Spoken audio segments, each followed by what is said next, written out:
Jo crec que qualsevol persona de Menorca, d'Eivissa, de Formentera, de Mallorca, el que sent davant d'aquest tipus de paisatge és una profunda emoció, no?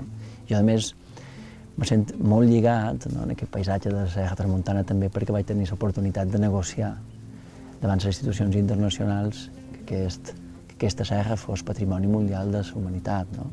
Me'n recordo que quan anava a París ho mesclava, no?, aquesta negociació en la meva infància, no?, perquè, clar, jo havia passat molts anys aquí, entre Deià i Llucalcari, nedant com un infant, no? Clar, la sensació que tenia era que teníem una cosa preciosa entre les nostres mans, un patrimoni que és el nostre patrimoni, però és el patrimoni de les nostres generacions futures, dels nostres fills, de les nostres filles.